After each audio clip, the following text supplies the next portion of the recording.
do you agree that your operations was burned out, nasunog, that resulted to the abandonment of said vehicle loaded with 200 kilograms of shabu?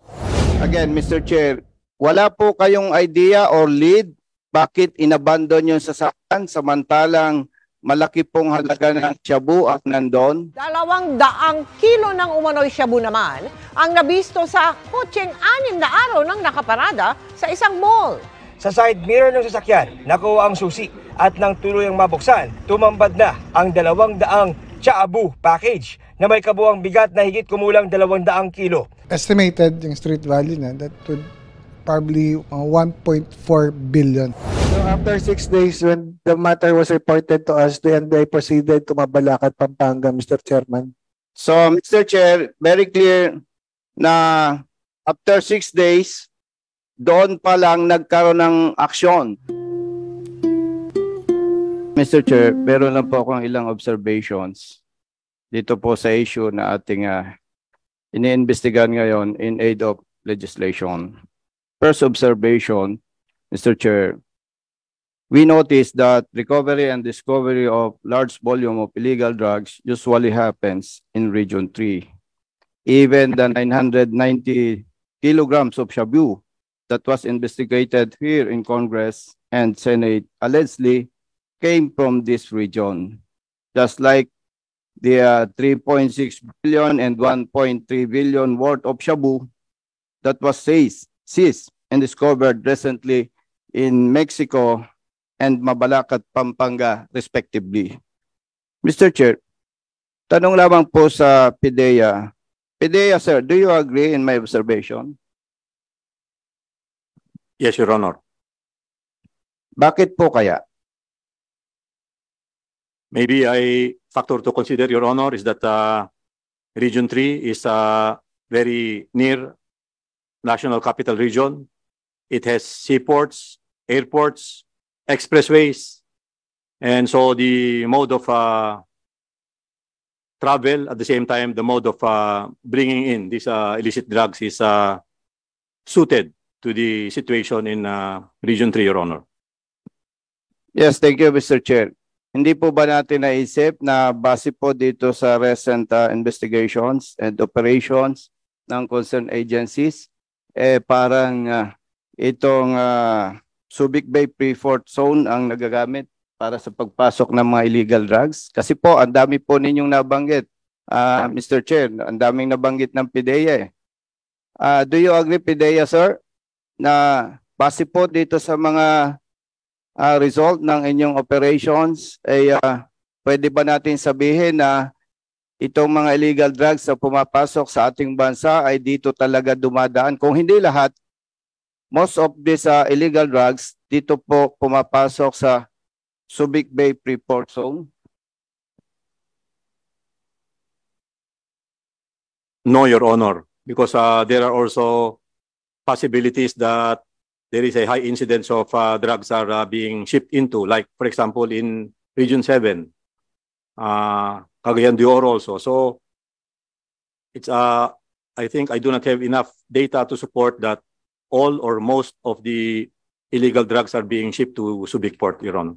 Mr. Chair, yung po bang nabanggit sa Region 7 and Cagayan de Oro, malaki po ba yung volume ng shabu?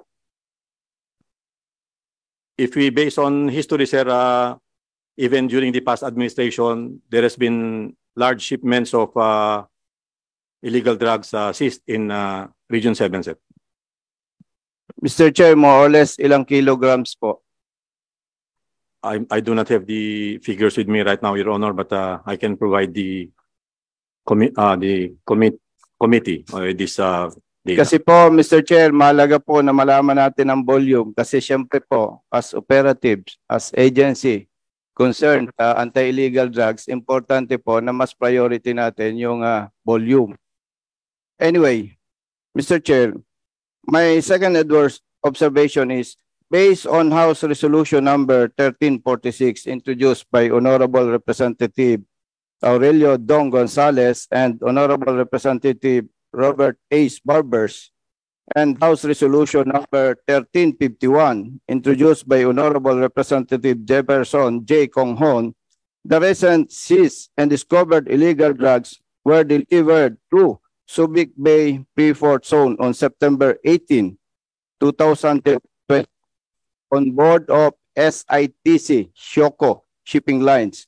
PIDEA, Mr. Chair, considering that the said contraband were delivered on board SITC Shoko, have you identified the suspects involved in the said shipment?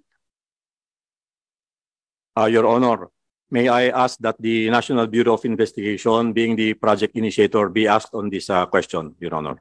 Mr. Chair, may we ask NBI kung may na-identify po silang suspects, particularly yung mga personnel or management from SITC Sheko? Mr. Chair, good morning, Your Honor. In as much as we would like to answer it now, maybe we will be requesting an executive session later on for these questions to be answered since the case is undergoing investigation. Papa. Thank you, sir. Yes, thank you, NBI.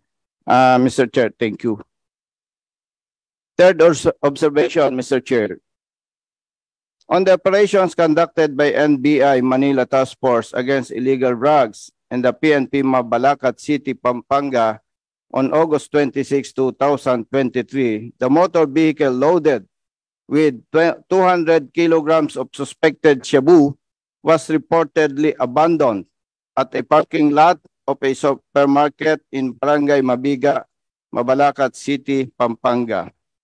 Mr. Chair, pwede po bang malaman sa NBI Manila?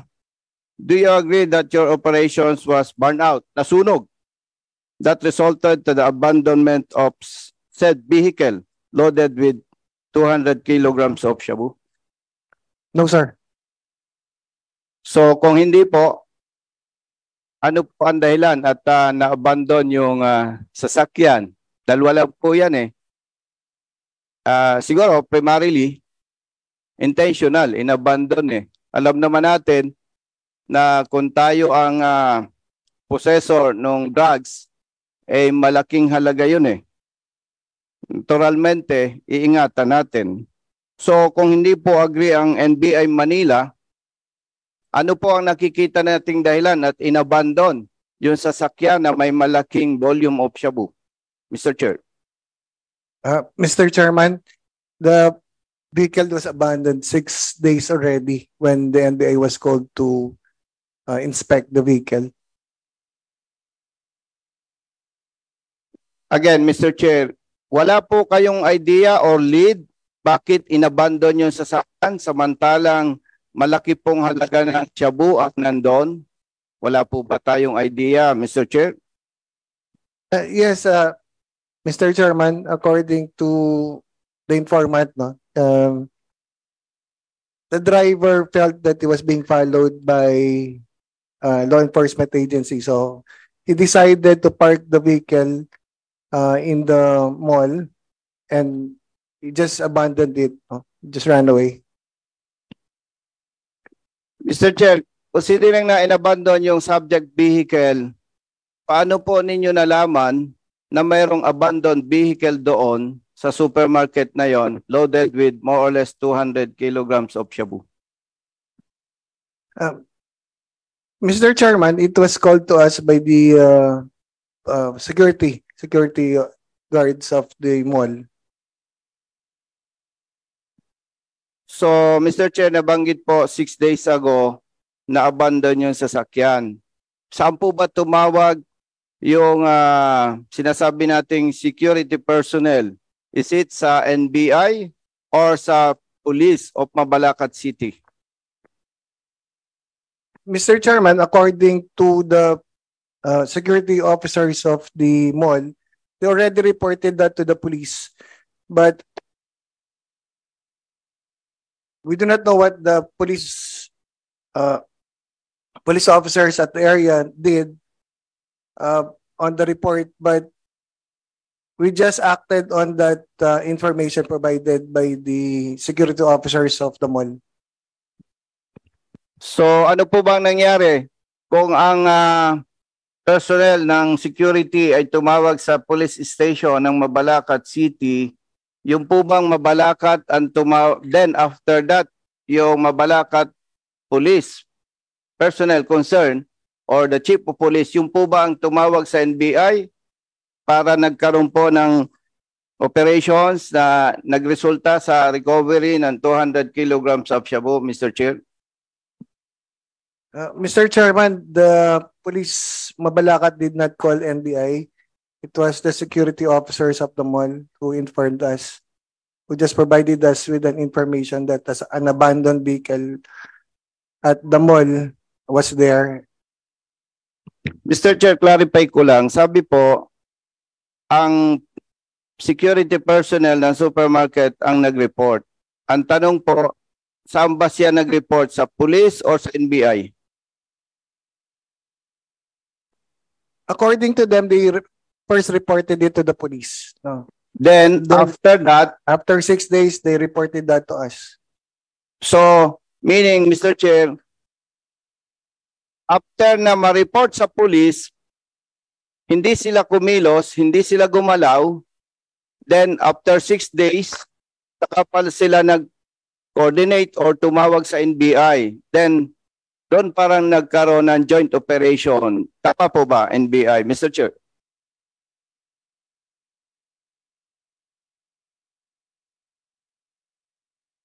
So after 6 days, when the matter was reported to us, the NBI proceeded to Mabalacat, Pampanga, Mr. Chairman.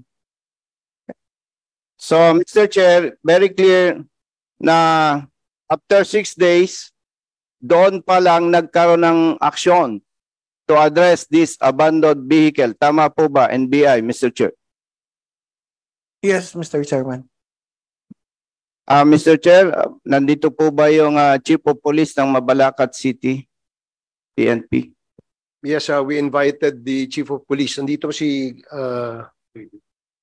ang Chief of Police ng Mabalacat. Yeah. Can you please occupy the seat in front?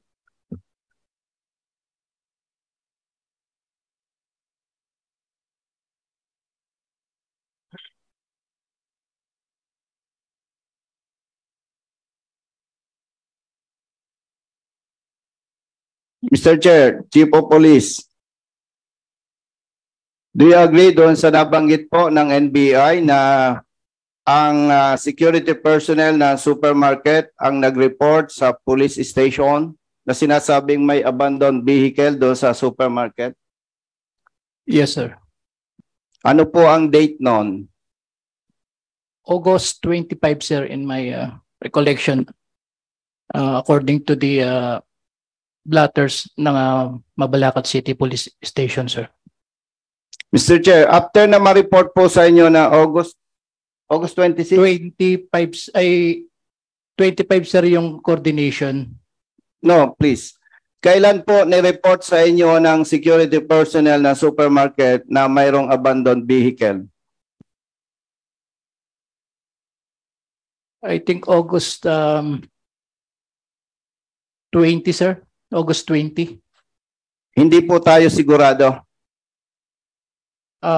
Allow me, sir, to review my reference, sir. Mr. And, Chair,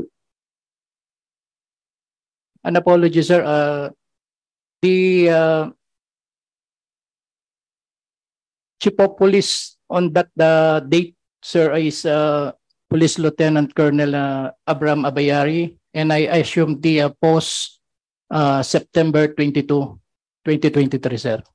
Mr. Chair, with all due respect, I think hindi po siya dapat ang sasagot doon sa ating mga clarificatory questions. Baka po magkaroon lamang ng problema kung siya ang sasagot. Mr. Chair, na-invite po ba yung Chief of Police during the time na nagkaroon ng ganitong incident? Comsec, did we invite the Chief of Police at that time when the abandoned vehicle was discovered? So hindi kayo ang Chief of Police that time? Hindi pa po, sir. So I'm sure, but merong reports yan, di ba? Meron, sir. Meron. So anong naka-blatter sa inyo? Ano yung nakalagay sa report nyo? When was the information given to the Chief of Police regarding an abandoned vehicle dyan sa parking lot? Sir, based on the blatter, sir, only August 20, sir, Sunday morning, na tumawag, sir, ang security guard ng SM Hypermarket sa CTOC, sir, na Mabalacat CPS, informing that a Toyota Avanza red in color bearing plate number CGS 643 was abandoned on their parking lot since August 19, 2023 night until the pag-report nila, sir. Does that satisfy Congressman Busita? Yes, Mr. Chair, meron lang po akong follow-up questions. Last question, Congressman Busita. Yes, Mr. Chair. Kung August 20 na-report sa police station yung abandoned vehicle, Mr. Chair, kailan po naman nag-report? Or ano po yung kanilang action taken after they received said report?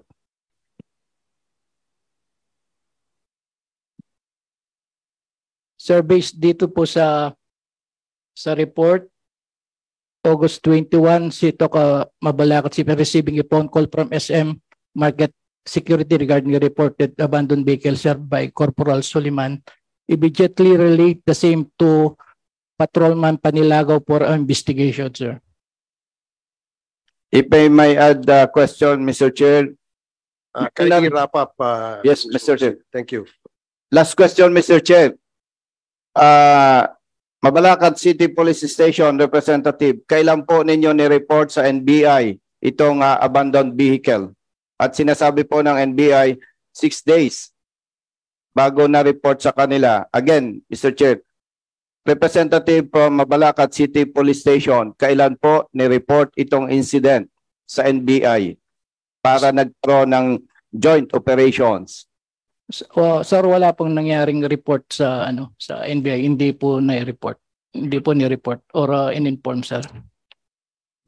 Mr. Chair, with your indulgence, gusto ko lang matuldukan. Sinabi po ng NBI 6 days after na ma-report, saka pa lang sila nagkaroon ng joint operations. But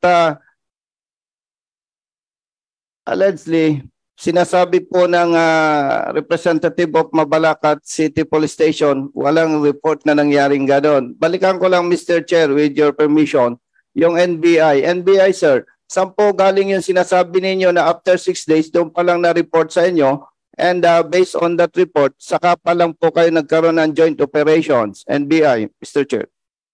Mr. Chairman, to clarify, no? After 6 days, tinawag po sa amin yan sa NBI nung security officer ng supermarket. It's the supermarket security guards, not the police who called the NBI. So, Mr. Chair, very clear na pala. Nag-report ang security personnel sa police station ng Mabalacat City on August 20, 2023.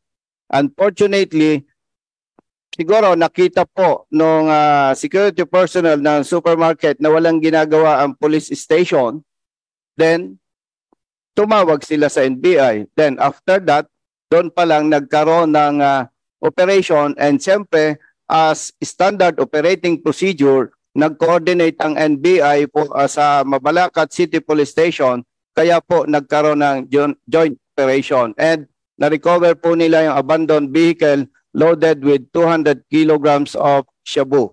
Yun lamang po, Mr. Chair. Maraming salamat po.